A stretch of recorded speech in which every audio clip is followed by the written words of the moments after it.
She froze the moment she saw it behind the glass. A plastinated body, her son's face staring back at her. But Marcus had died 11 years ago. When she demanded proof, the museum refused. No DNA, no records. Therefore, nothing could confirm if the body was really him.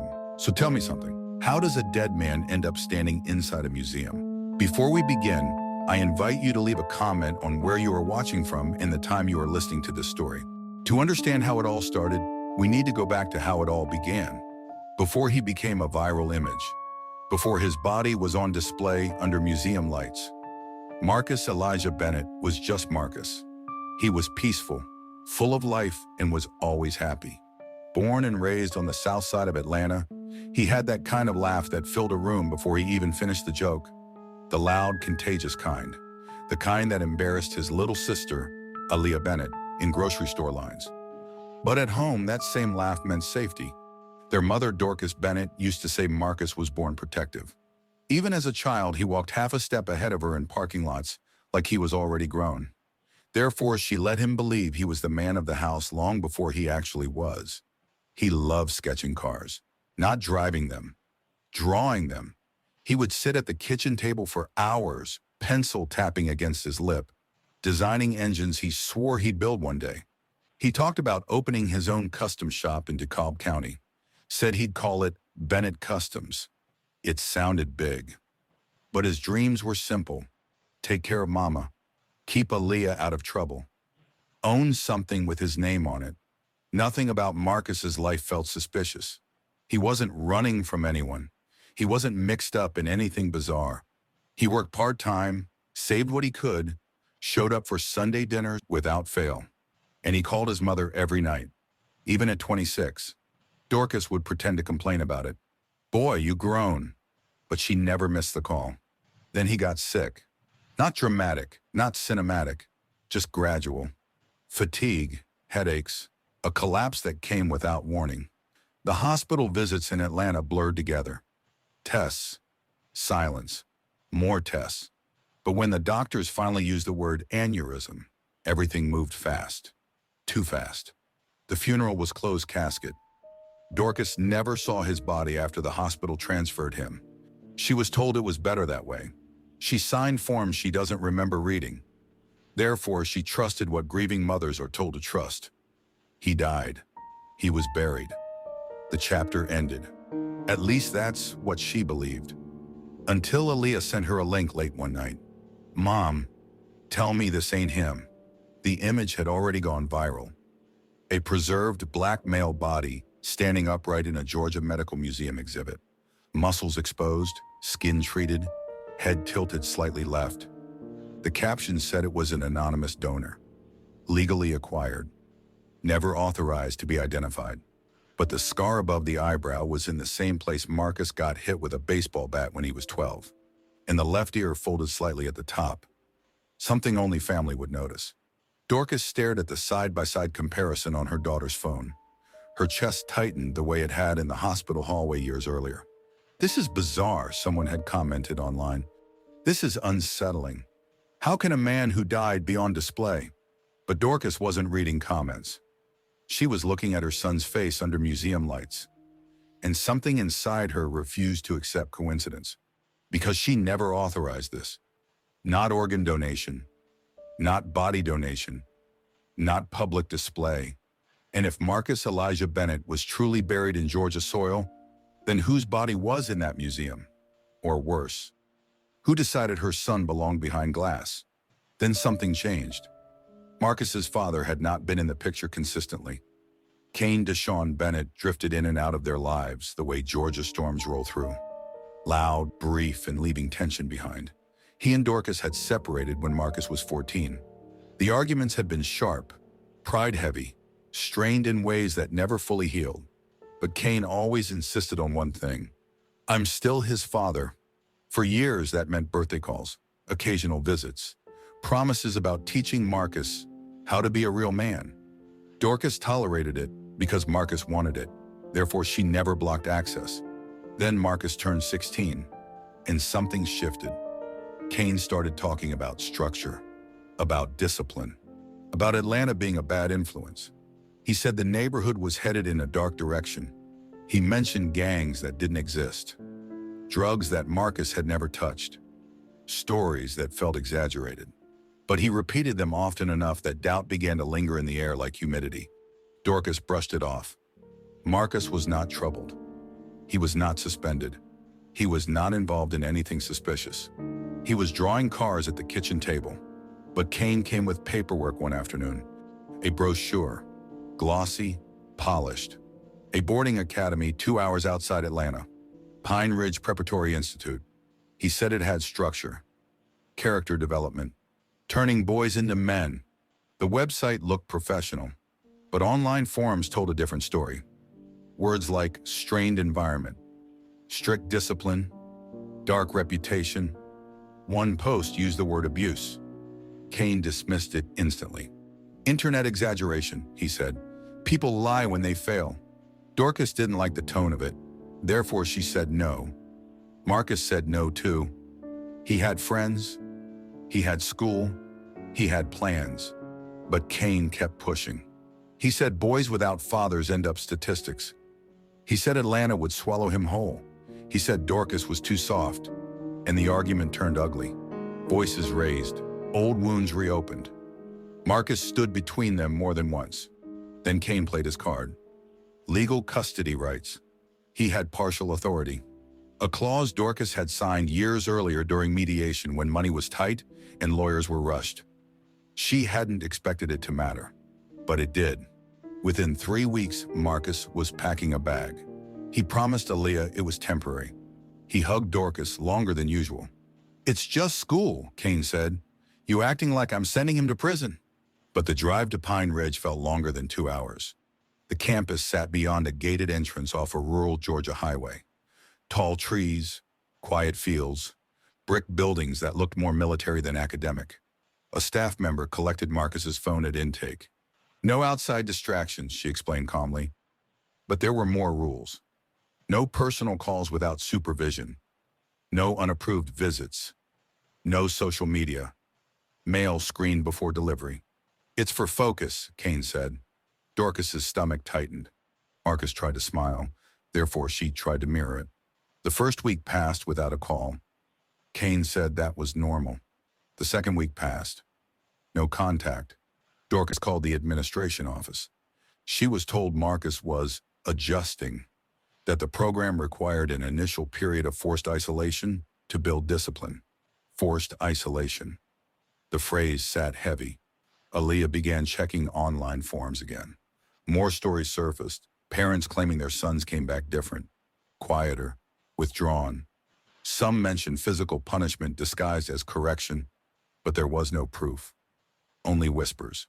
Dorcas requested a visit. She was denied. First month is no contact, the staff explained. It strengthens independence. But Marcus had never needed independence from his mother. The third week, a letter arrived. 3 sentences. I'm okay. Program is intense. Don't worry. The handwriting looked like his, but the tone did not. Marcus used to write full pages, inside jokes, sketches in the margins. This letter was sterile. Therefore, Dorcas drove to Pine Ridge unannounced. The gate did not open. She spoke to an administrator through an intercom. Visitation must be scheduled in advance. She said she was his mother. The voice responded calmly. He's doing well. That was it. No detail. No reassurance. No warmth. When she called Kane, he accused her of overreacting. You don't trust me. She didn't answer immediately. Because trust wasn't the issue. Access was. The 4th week passed. No phone calls. No additional letters. But Kane insisted everything was fine. He began sounding defensive whenever Marcus's name came up. Therefore, Dorcas started documenting everything. Dates, denied visits, missed calls. Aaliyah noticed something else. Kane had stopped posting about Marcus entirely. No updates, no proud father captions. Nothing. It was subtle, but it felt like erasure. One evening, Dorcas received a voicemail from an unknown number. Static. Breathing. Then a whisper. Mom? The line cut. She replayed it 10 times. Kane said it was a prank. The school said they couldn't confirm student access to phones. But Dorcas recognized her son's breathing pattern, that slight hitch when he was nervous. That was not a prank. Something was wrong. She could feel it in the same place she felt contractions when she gave birth to him. But every attempt to reach him hit a wall. Policy, procedure, protocol. Kane grew more distant, strained, defensive. When Dorcas suggested pulling Marcus out, Kane snapped. "You trying to ruin his future?" Future. The word sounded hollow, because Marcus wasn't allowed to speak for himself. And that was the red flag that refused to quiet. No contact, no visits, no proof of safety. Only assurances from a school with a dark reputation and a father who suddenly wanted control. Then came the call.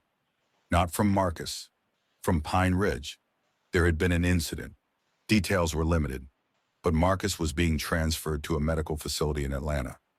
Kane told Dorcas not to panic, but panic had already arrived. Because isolation does something to a mother. It sharpens instinct. And her instinct was screaming, "What is he hiding?" If you enjoy dark stories like this one, subscribe because more mind-chilling stories are coming up in the days. The call came just after 6:40 in the morning. Dorcas was halfway through pouring coffee when her phone vibrated across the kitchen counter. The number was unfamiliar. Georgia area code, clinical. She answered on the second ring. A woman's voice, calm, measured. "There's been a medical emergency involving Marcus." Emergency. The word hit fast, but the voice didn't sound urgent.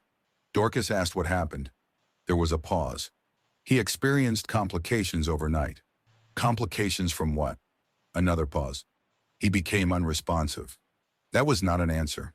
Dorcas was already grabbing her keys when the next sentence landed. "We did everything we could." The coffee mug slipped from her hand. It shattered against tile. Therefore, the world shattered with it. She screamed in agony and began to cry in anguish, like she had been expecting this all along.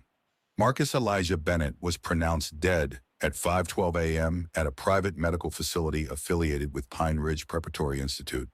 16 years old. Healthy 3 months ago. Gone. Kane called minutes later. He sounded composed. Too composed. They said it was natural, he told her. Natural. But natural doesn't arrive after forced isolation. Natural doesn't follow weeks of no contact. Dorcas demanded to see her son. She was told the body had already been transferred for standard post-mortem procedures. Standard. Another word that meant nothing. When she asked what caused the medical emergency, the explanation shifted. First it was dehydration. Then it was cardiac stress. Then they mentioned a hormonal imbalance. Hormonal. Dorcas froze. Marcus had never had hormonal issues. But the attending physician used another phrase. Elevated testosterone levels. Elevated how? The doctor cleared his throat. There were therapeutic supplements administered as part of the Academy's physical optimization program. Optimization. The language was sterile, polished.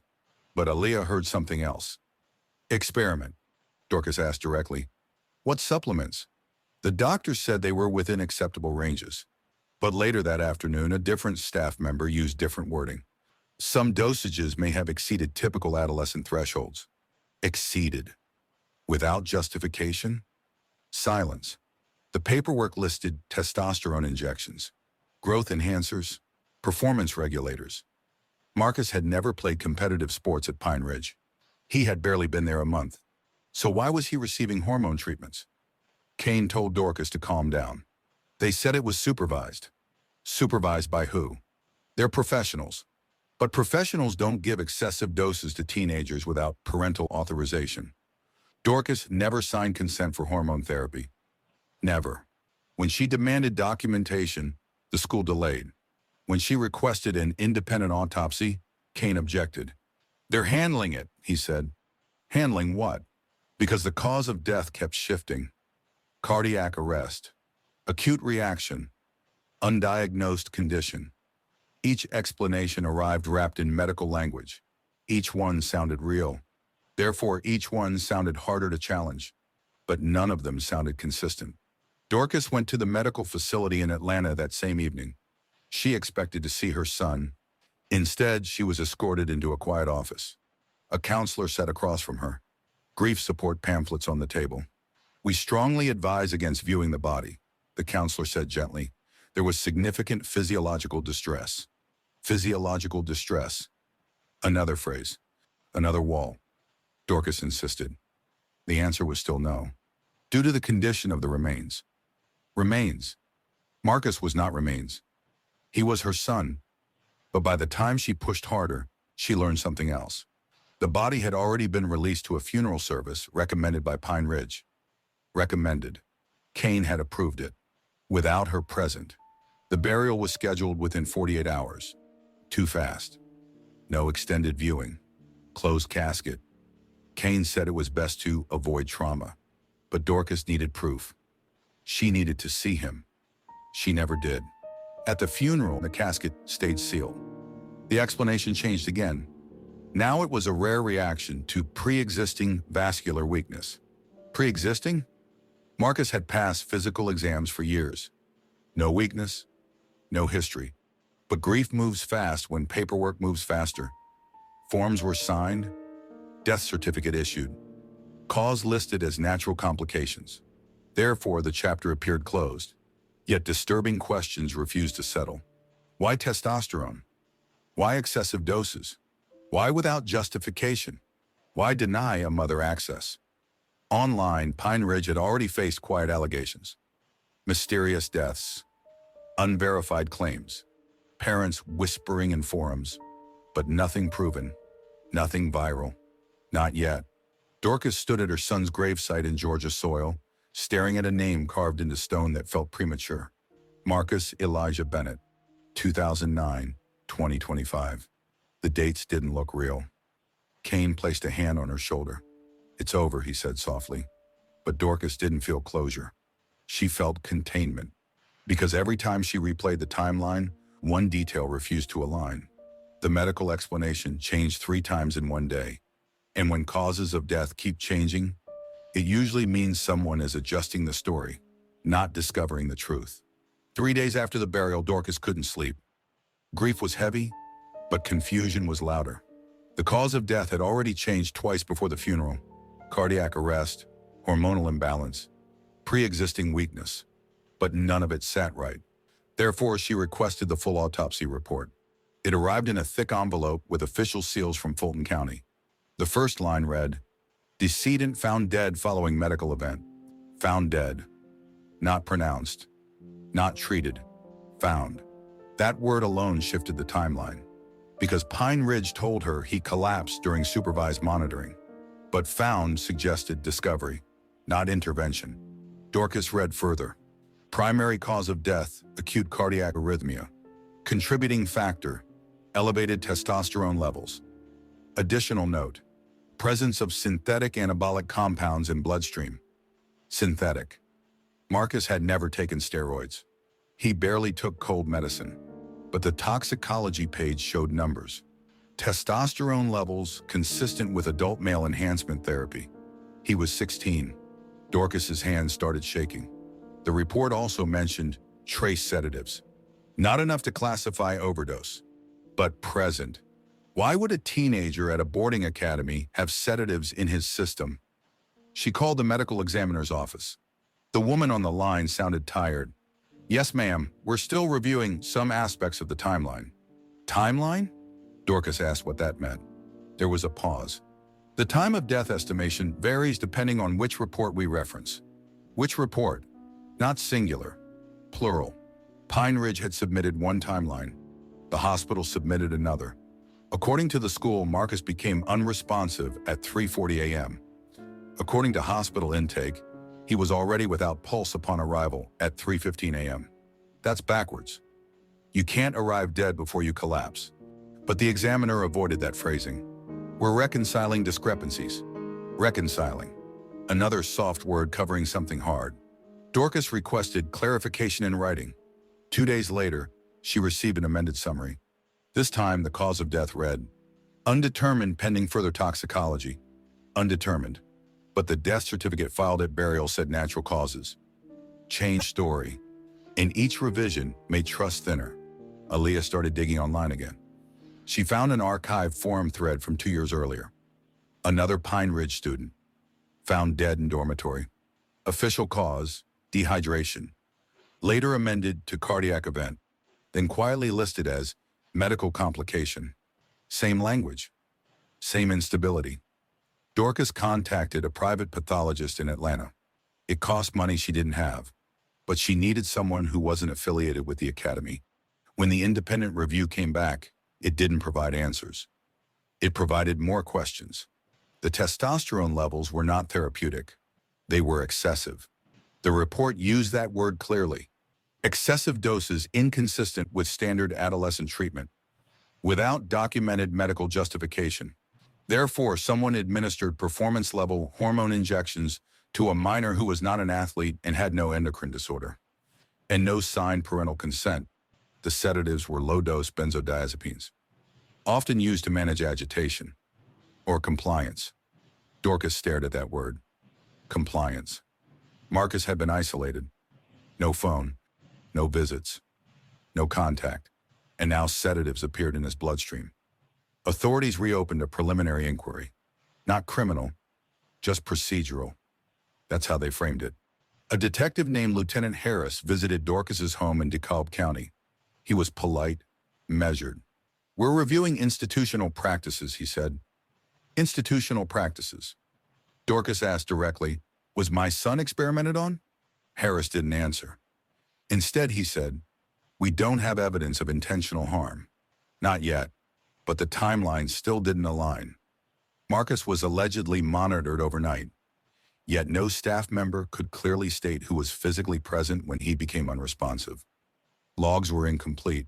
Camera footage from the hallway outside his dorm room had a 2-hour gap due to maintenance. Maintenance. Always maintenance. When Harris pressed Pine Ridge for medical authorization forms, they produced a generic wellness waiver signed by Kane Bennett. Signed electronically. Time stamped 2 days after Marcus arrived on campus. But the testosterone protocol reportedly began his first week. Before the waiver. Before consent. Kane told Dorcas he didn't understand what he signed. "They said it was vitamins," he insisted. But the digital document specifically referenced hormonal optimization injections. Therefore, either Kane lied, or he didn't read, or someone altered documentation. Each possibility was its own nightmare. Online, rumors began spreading. A screenshot of the toxicology page leaked anonymously. The words excessive doses and synthetic compound circled in red. The story gained traction. Sudden death, teen boy, change story, institution involved. People hate instability in official reports. They tolerate tragedy, but they don't tolerate revision. Because when the explanation keeps shifting, it feels like something is being managed, not discovered. Dorcas gave a short statement to a local Georgia reporter. "My son was healthy. Now he's gone, and nobody can tell me how." That clip went viral. Sudden. Fast. Within hours, parents across the state were asking questions about Pine Ridge. Former students began messaging Aaliyah privately. One said injections were mandatory for performance improvement. Another said refusing treatment resulted in isolation penalties. Isolation inside isolation. The nightmare widened. Lieutenant Harris called Dorcas again. His tone had changed. More careful. "We can't confirm criminal wrongdoing at this time," he said. But he didn't sound convinced. Because if Marcus died of natural causes, why did the cause of death change 3 times? Why were there synthetic hormones in his bloodstream? Why did the timeline reverse itself? Why was he listed as found dead in one report and collapsed during monitoring in another?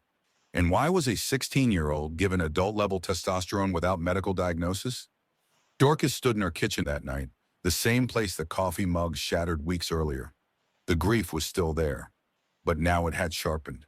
If no one knows how he died, what really happened? Most people scroll past dark stories like these without subscribing, but the truth is, every video costs hours to make. I will appreciate your support of my channel. Dorcas Bennett stopped crying the day the ashes went missing. Because grief is one thing, but paperwork disappearing? That's intention. After the burial, Kane insisted on handling the cemetery arrangements. He said it was easier that way. Said Dorcas didn't need extra stress, but stress was already living in her chest. 2 weeks later, Dorcas requested copies of the cremation authorization forms, just to review the file sequence.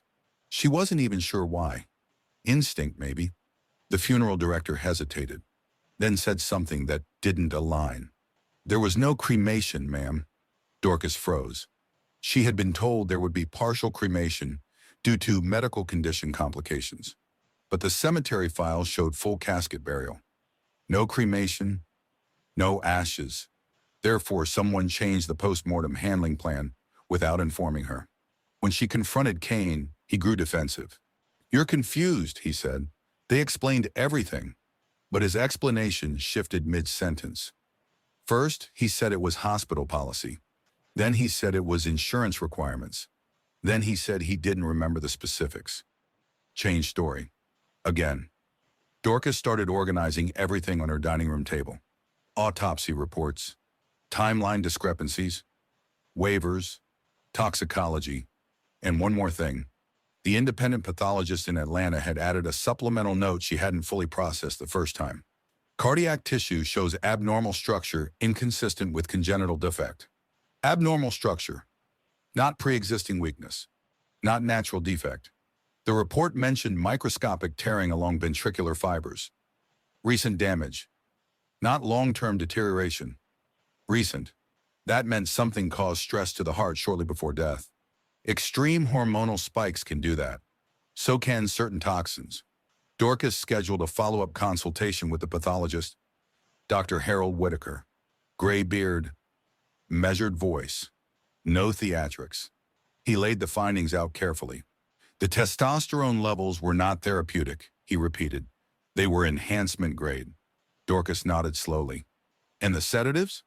"Low-dose benzodiazepines, enough to calm agitation, not lethal." She swallowed. "What about poisoning?" He didn't answer immediately. Then he flipped to a toxicology appendix. "There was no confirmed cyanide poisoning," he said calmly. "No classic markers. But there were trace metabolic anomalies." Anomalies how? "Elevated lactate levels inconsistent with simple cardiac arrest. Lactate rises when oxygen is deprived, which can happen," he added, "during toxic exposure or extreme physiological stress." Toxic exposure. Illegal substances? "We cannot confirm that," he said. "The official cause remains undetermined." Undetermined. That word had replaced every earlier explanation. Natural became cardiac. Cardiac became hormonal. Hormonal became undetermined. And undetermined is where institutions hide. Dorcas drove home in silence. But silence is loud when your mind won't stop connecting dots. She thought about Kane, his push for Pine Ridge, his urgency, his control over paperwork, his refusal to allow an independent autopsy at first, and one detail she had ignored: the life insurance policy. Marcus had a small student coverage plan Kane had taken out months before enrollment. $10,000.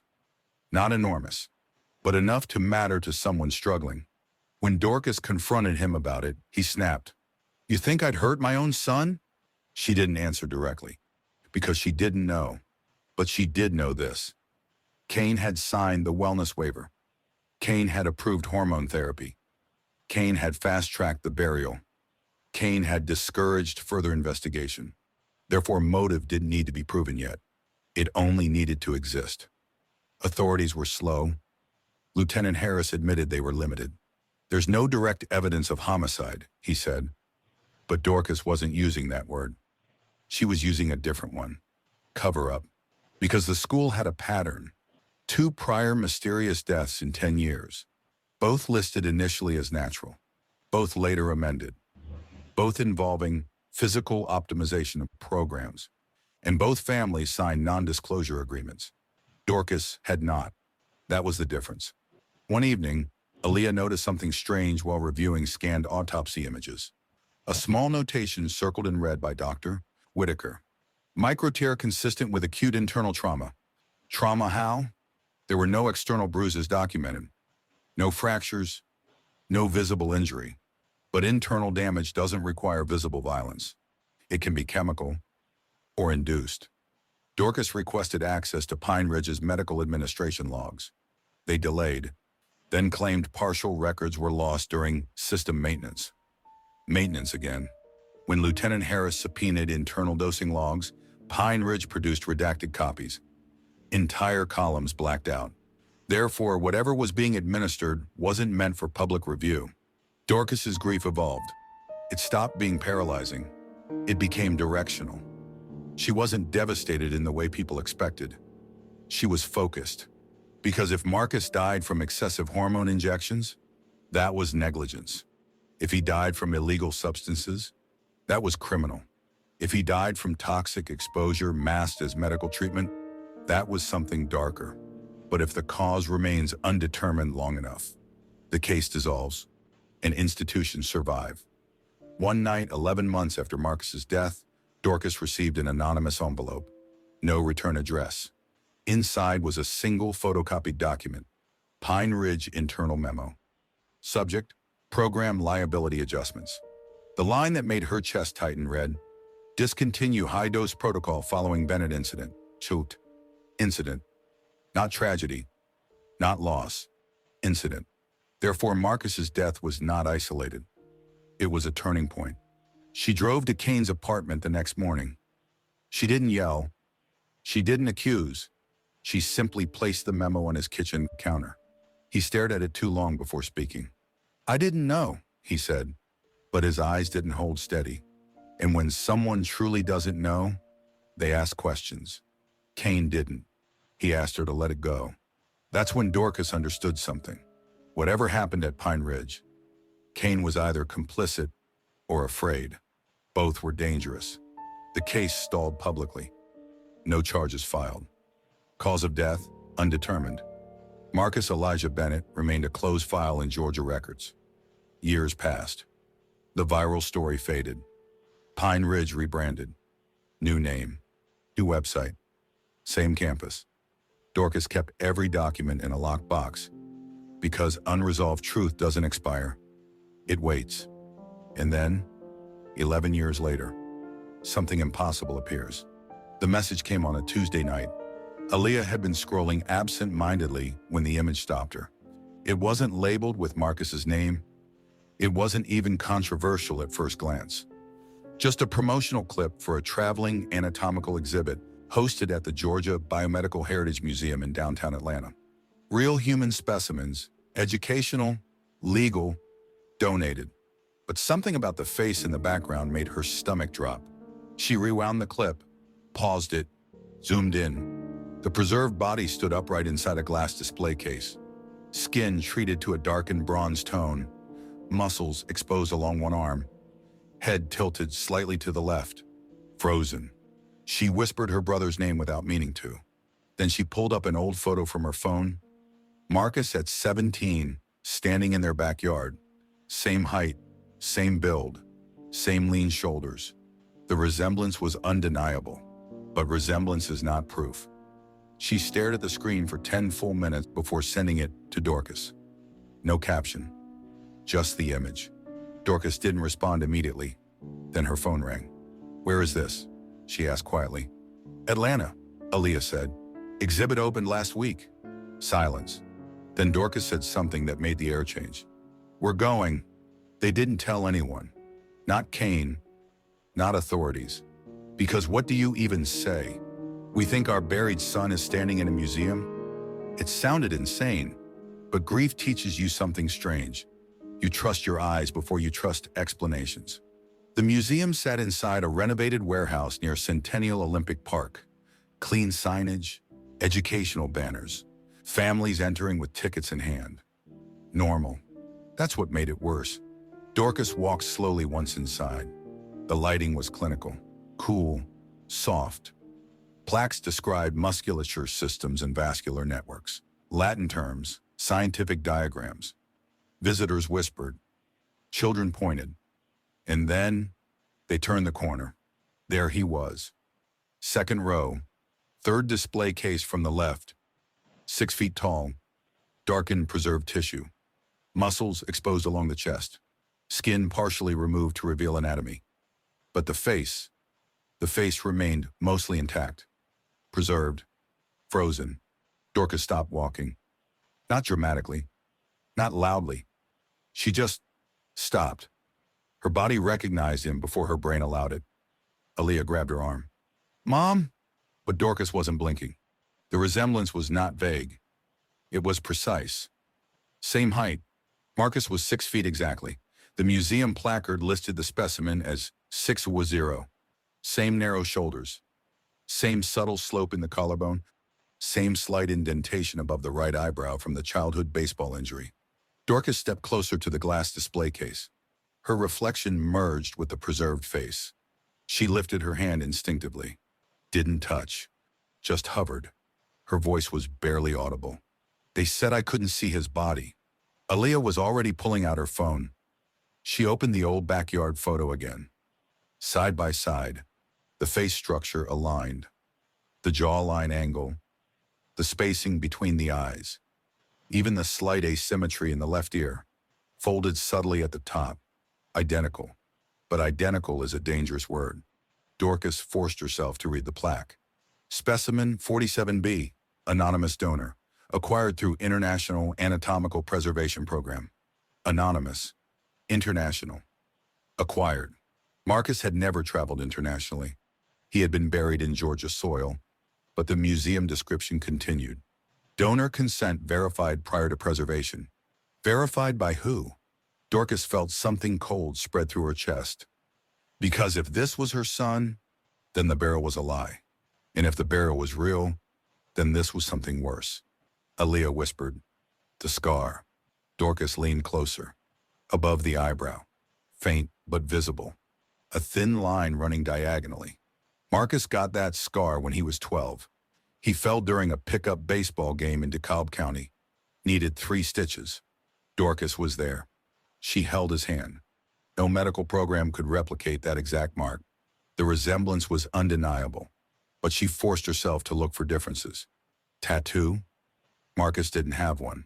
The specimen didn't either. Birthmark? Small crescent shape near the lower rib. Dorcas's breath hitched. She couldn't see it clearly through the preservation treatment, but the placement looked close. Too close. Visitors walked past casually, reading educational notes, taking photos, unaware that a mother was unraveling quietly beside them. Dorcas whispered, "They said the body was damaged. At the hospital, at the funeral. Too distressed to view. Therefore, she never confirmed." Aaliyah stepped back and zoomed in again with her phone camera. Side-by-side comparison. Overlay. Same cheekbone structure. Same chin angle. Same subtle curve in the nose. Not similar. Identical. Dorcas felt dizzy, but she didn't collapse. She straightened. Because shock has stages. First disbelief, then recognition, then something sharper. Rage. She approached a museum attendant. Young, polite. "Where did this specimen come from?" she asked evenly. The attendant smiled professionally. "Our exhibits are sourced through licensed anatomical donation networks." "Which network?" "I don't have that information." Therefore, Dorcas asked to speak with management. The director arrived 10 minutes later. Dr. Alan Morris. Measured tone, institutional calm. Dorcas didn't accuse immediately. She simply showed him the photo on Aaliyah's phone, then pointed at the display case. Dr. Morris looked carefully. He did not laugh. He did not dismiss. But his face tightened slightly. "These programs are thoroughly vetted," he said. "All donors sign consent."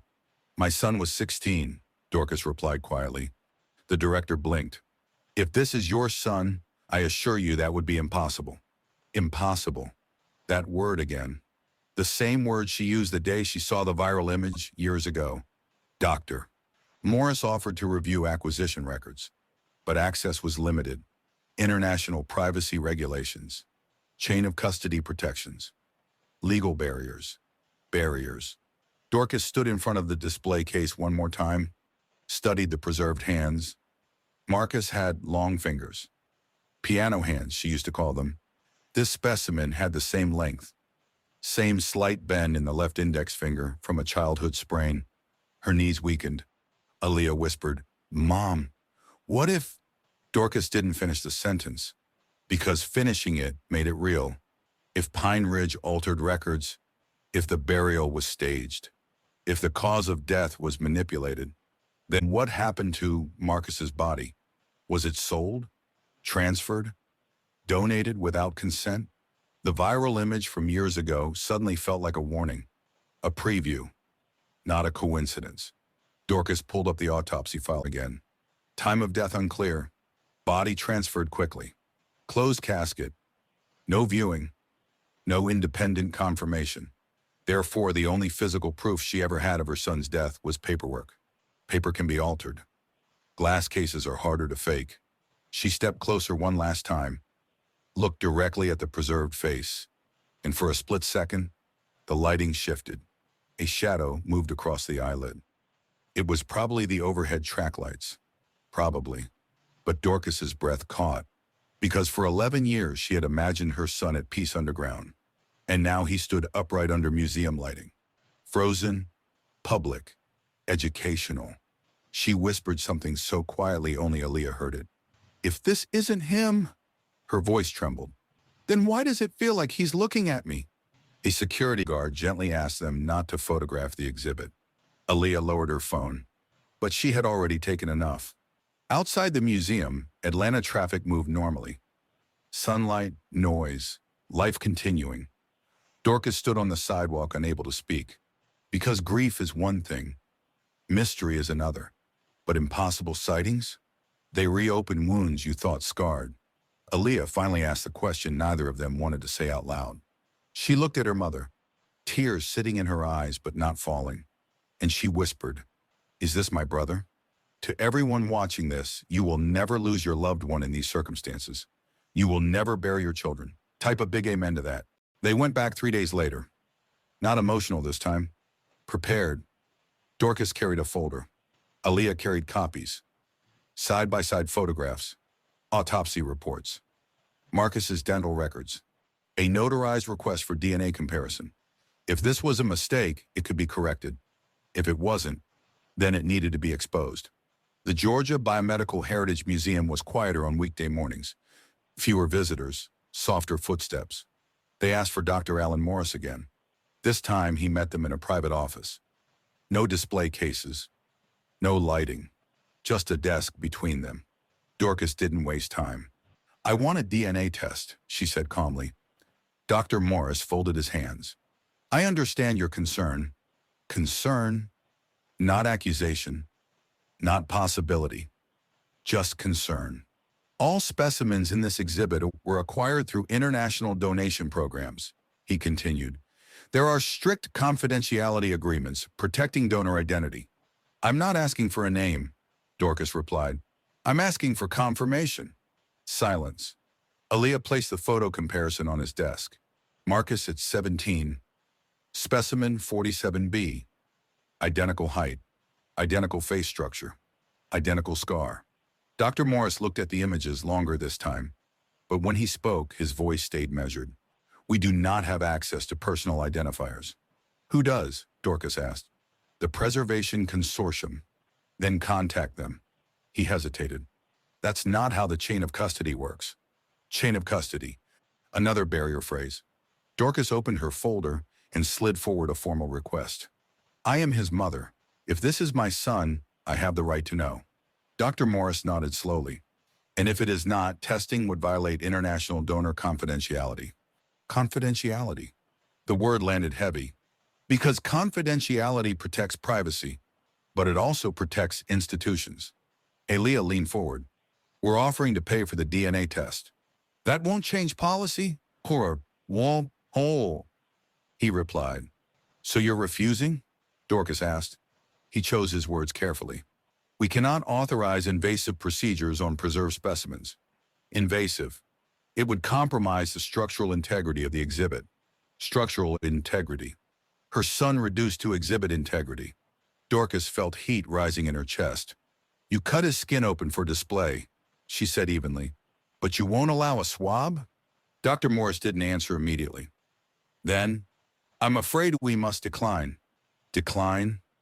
Refused. No names released. No donor records shared. No DNA allowed. Aaliyah's jaw tightened. "What about basic origin documentation?" she asked. Country of donation, age at death. All donors are documented as adults, he replied. Marcus died at 16. Dorcas caught the phrasing. Documented as adults, she repeated. Yes. Documented by who? He didn't respond. Instead, he referenced compliance audits and ethical review boards. Vague answers stacked on top of each other. Dorcas shifted direction. My son died under suspicious circumstances, she said quietly. His cause of death was changed multiple times. We were denied viewing. Now I see a preserved body that looks exactly like him. And you're telling me there's no way to confirm? Dr. Morris's tone hardened slightly. We are not affiliated with any boarding institution, but you're affiliated with the Preservation Network. We lease specimens through a global program. Which program? I cannot disclose that. Silence filled the room. Not awkward. Controlled. Institutional silence. Aaliyah noticed something else. There's no donor age listed on the placard, she said.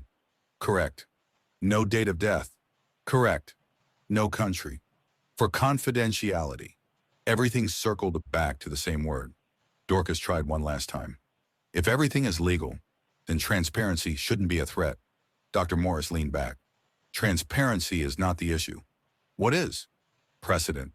There it was. If they allowed one family to test a specimen, others might follow. And if others followed, what might they find? Dorcas stood slowly. She gathered her documents without rushing. Grief had shaped her into something steady. I'm not accusing you, she said quietly, but I am asking you. Dr. Morris didn't respond. Outside the office, they passed the exhibit again. Specimen 47B stood exactly where it had before. Frozen, unmoving, unclaimed. Visitors read about muscle groups and tendon structure. They did not see a missing son. They did not see a potential lie. They saw education. But Dorcas saw containment. She saw a system that moved bodies across borders. She saw paperwork replacing identity. She saw silence protecting something. Aaliyah whispered, "What do we do now?" Dorcas didn't answer immediately, because the obvious next step was public, and public means irreversible. She looked back through the glass one more time. The resemblance was still undeniable, the scar still visible, the height still exact, and the refusal still loud. If this specimen was not Marcus, proving it would end the nightmare. But if it was, then the nightmare had never ended. They walked out into Atlanta sunlight again, phones already buzzing with messages from people who had seen the original viral clip resurfacing online. Someone inside the museum had posted a blurry photo. The internet was asking questions. And institutions do not like questions they cannot control. Dorcas exhaled slowly. If everything is legal, Aaliyah began. Her mother finished the thought quietly. Why hide? Dorcas returned home that evening, exhausted, but her mind wouldn't stop. Specimen 47B lingered in her thoughts. The scar, the height, the uncanny familiarity. But now there was a new layer. Institutional refusal. Legal walls. Chain of custody excuses. Every no she encountered online translated into an itch she couldn't ignore. Aaliyah sat at the kitchen table, laptop open, social media feeds scrolled past automatically, but she was hunting for patterns. The viral clip of the exhibit had resurfaced again on a niche forum called Human Preservation Watch. Dozens of comments, some incredulous, some frantic. One anonymous poster stood out. Former employee, I know what happens behind the scenes, PM me. Dorcas hesitated, then clicked. A chat window opened. The employee didn't give a name, only initials. RJ. I worked with the consortium, the message began. You're not the first, your son isn't the first. Records? Most don't exist. Consent forms forged. Families never notified. Dorcas felt cold. What do you mean not the first? She typed. There are dozens. Bodies from boarding schools, rehab centers, overseas institutions, all funneled through the same network. Anonymous donors. Sometimes the kids never made it home. We were told to label them as adult donors or natural deaths. Oversight non-existent. Aaliyah leaned over her shoulder. This is huge. It's illegal, Dorcas replied. Trafficking? That's trafficking, right? Yes, RJ confirmed. Sometimes sold for research, sometimes auctioned to private collectors. I left because I couldn't reconcile it. Too many missing persons ended up in displays labeled as donations. And you have to know, parents are silenced. NDAs, threats. Some families vanish from the system entirely. Dorcas's hands shook. She remembered the toxicology reports, the excessive testosterone, the sedatives, the denied DNA test. Now it fit a pattern, not a one-off, not Pine Ridge alone, systemic. Aaliyah had opened another tab. "Look at this," she said, pointing. A thread on Reddit. Anonymous insiders confirm illegal acquisition of human specimens in educational exhibits. Multiple posts from separate accounts, some from former medical interns, others claiming affiliation with anatomical supply networks. "Caution," Dorcas said. "Some of this could be trolling, but the details, locations, boarding school names, patient ages, they line up." RJ sent another message. "You need to look up the histories of the museum, previous ownership, 2010, changes in directorship. Some bodies moved between institutions with no documentation. Some ended up in private collections. If your son is there, it wasn't a single accident. It's a network." Dorcas's heart raced. "Do you have names?" "Not openly. Some will PM you. But be careful. There's a reason we stayed anonymous." They cross-checked. Dorcas found a student forum archive from 2008. Users reported disappearances. Teens sent to remote boarding schools and never returned home. Families filed complaints but were silenced. Some students' records were altered to appear deceased elsewhere. "Check this," Aaliyah said, pointing to an internal school memo she'd found scanned online. It referenced transport of anatomical donations from educational programs to museums for display, improper anonymization of donor records. Dorcas read aloud slowly. "Transported without family verification. Oversight non-existent. Labels to reflect adult donors, age verified by staff, not guardians. Immediate acquisition recommended to maintain structural integrity of specimens." Her hands trembled. "Immediate acquisition? That's her son. That's Marcus." They found more. Auction records, private exhibits, shipping manifests vaguely listing biological specimens with donor codes, locations, and minimal descriptors. Patterns emerged.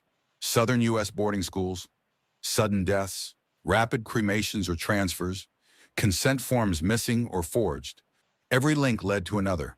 Pine Ridge, other institutions, museums, private collectors, corporations, researchers. The same language repeated in records. Anonymous donation, consent verified, adult donor. Dorcas felt dizzy. "This might be bigger than just one family," she whispered. And then the digital trail widened. They discovered whistleblowers reaching out on forums, some under pseudonyms, former lab technicians, administrative staff, and even occasional students. Each told similar stories. Bodies arrived from institutions without proper documentation. Names and ages often falsified. No DNA allowed, confidentiality invoked for everything. High-level oversight non-existent. Audits ignored warnings. Some specimens clearly from minors. Labels said adult. Each account varied in specifics but aligned in pattern. Aaliyah created a timeline. Every missing teen or sudden death, every Pine Ridge-style institution, every specimen transferred legally or not, aligned on a spreadsheet. Gaps for unknown donors filled in later with anonymous consent. But the age, sometimes the gender, often matched missing persons records from local police reports. Dorcas sat back, gripping her chair. "Trafficking," she said softly. "Illegal acquisition. Look at the patterns. They move kids, they falsify records, they claim anonymity, and everything is legal on paper because oversight is non-existent." Aaliyah added, "And the museum, public exhibits, it's normalized. Nobody questions the bodies. They teach anatomy, and the truth hides behind education." Dorcas opened another message from RJ. "Be careful," the former employee warned. "Some people don't want this discovered. Some institutions have lawyers ready to sue for exposure. Some families disappeared entirely after asking questions. They found media reports of past whistleblower attempts, journalists suppressed, threats from legal departments, reports filed and never investigated. Pine Ridge-style institutions using NDAs and educational exemptions to cover acquisitions. Dorcas and Aaliyah cross-referenced dozens of names, student IDs, donation codes, museum inventory numbers. They aligned more than 10 cases across the last 15 years with patterns eerily similar to Marcus's timeline. But the tipping point, a post from a former museum curator. Bodies from unverified sources appear every few years. Legal loopholes exploited. Families told everything is above board. DNA verification refused. This isn't local, it's systemic. You will never get straight answers unless you go public. Dorcas read it aloud. Systemic, not local, and public. The words reverberated. Therefore, every online comment, every forum post, every whistleblower account, every archived PDF, every leaked memo, the pieces formed a mosaic. This wasn't one child. This wasn't Pine Ridge alone. This was a network. Dorcas felt rage and despair collide. How many children? How many families? How many cases hidden in paperwork? Aaliyah leaned back, exhausted. It's global, Dorcas nodded. We're not just uncovering a mistake. We're uncovering a pattern, an industry of secrecy. And if my son is part of it, her voice dropped to a whisper. Then the museum was only the tip of the iceberg. RJ messaged again, be careful, you're stirring the hornet's nest. But yes, the pattern matches. Illegal acquisition, trafficking rumors, questionable sources. You are not alone in what you found. Dorcas looked at the screen. Anonymous employees, online communities, leaked documents, missing person stories, shadowy institutional networks. Everything converged on one terrifying truth. It wasn't just Marcus. It might never have been just Marcus. She turned to Aaliyah. We have to show this, she said. All of it. Aaliyah nodded. They compiled everything. Forum screenshots, scanned memos, news articles, anonymous testimonials, museum acquisition logs, autopsy contradictions. Each piece built a mosaic of corruption, illegal acquisition, oversight non-existent, trafficking, anonymous employee, questionable sources. The evidence was sprawling. And while they were still confirming Marcus, the pattern itself was undeniable. The world was starting to see it too. Discussion threads exploded. Reddit, Twitter, and smaller forums debated the findings. Some questioned authenticity, others speculated wildly. Media outlets picked up hints. Advocacy groups contacted Dorcas. The nightmare that began in her kitchen with a shattered coffee mug had transformed into a systemic exposure. And yet Dorcas knew the worst was still ahead. Because uncovering the network was one thing, proving her son was inside it, that was another. And the next step could be dangerous. This might be bigger than just one family, Dorcas said again aloud this time. Because now she knew it was true. Bigger, much bigger. A story reaching far beyond her grief. Beyond Pine Ridge. Beyond the museum walls. And into a shadow network no one expected. If you believe in justice and refuse to stand with evil, comment, I stand for justice. Dorcas sat on the edge of her sofa, photographs scattered around her like evidence of a life stolen. She touched Marcus's face in one old photo, lips pressed into a faint, familiar smile, eyes bright, laugh frozen in time. But she knew something darker had replaced it. Theories swirled. First, there was the obvious one, murder. Someone with access to Pine Ridge, or even the museum network, had killed Marcus deliberately. But why? For insurance? For experimentation? For display?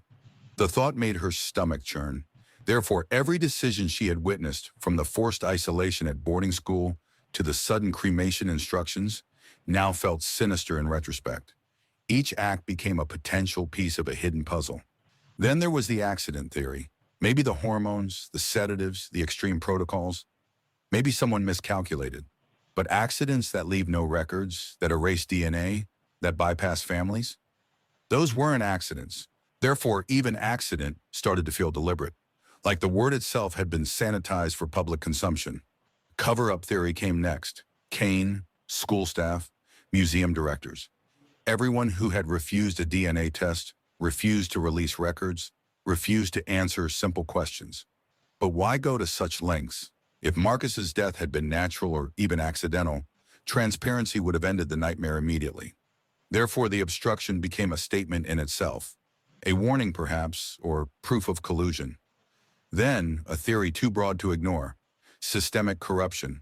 The whistleblower reports, the online forums, dozens of anonymous tips, multiple missing teens, museums, boarding schools, private collectors, illegal acquisition, trafficking networks, oversight non-existent. But if it was systemic, if bodies were treated as commodities, then Marcus was not an isolated case. Therefore, the entire industry, the institutions that claim legality, the programs that hid records, might be complicit.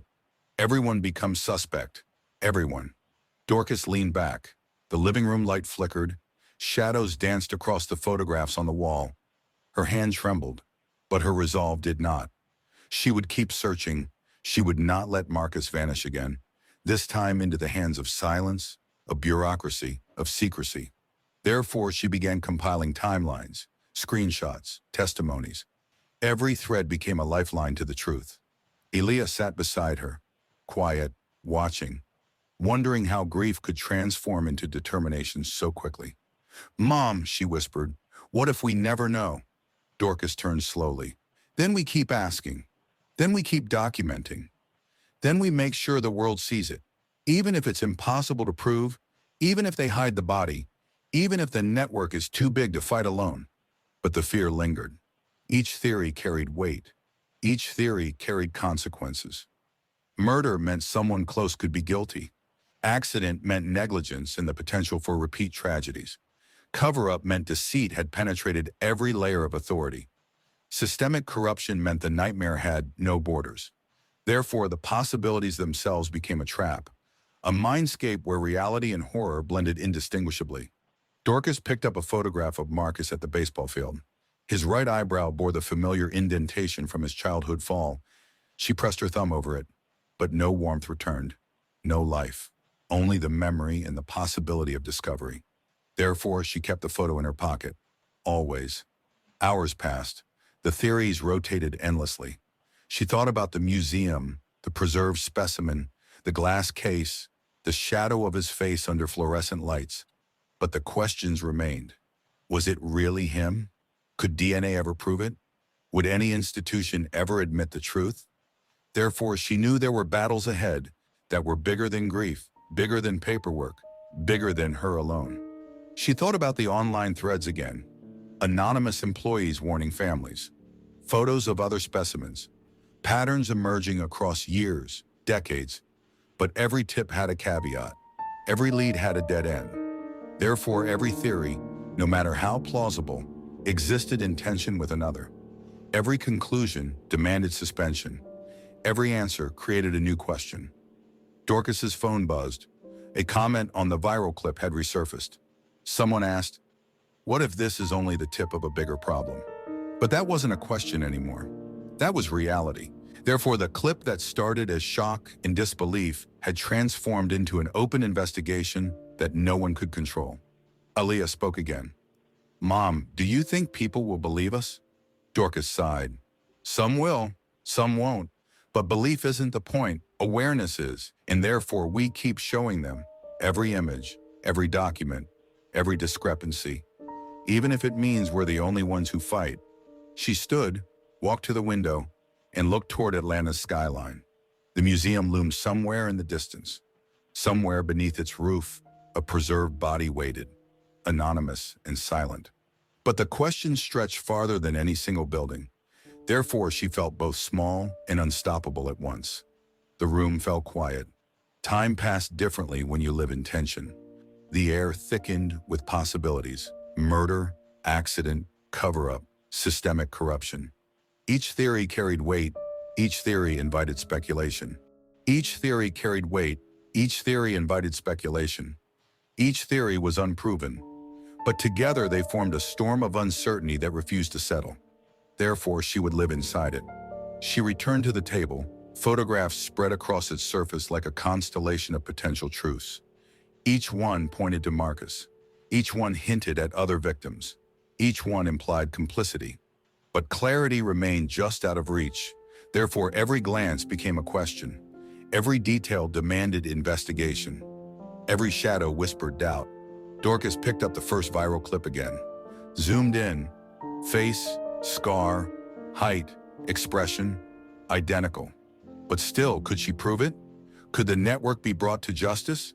Could the world understand how deep it went? Therefore, the fight was not just for Marcus. It was for every other child, every other family, every other story that had been buried under legality and silence. She looked at Aaliyah.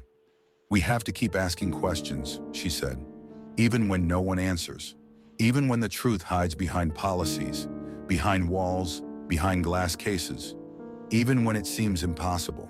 Therefore, we cannot stop, not ever." Aaliyah nodded, eyes wet but determined. They sat together, surrounded by photographs, documents, screens, and memories.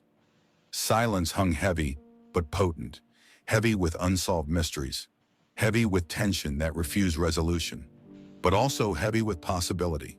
Therefore, every second of waiting became part of the story. Every unanswered question became a hook.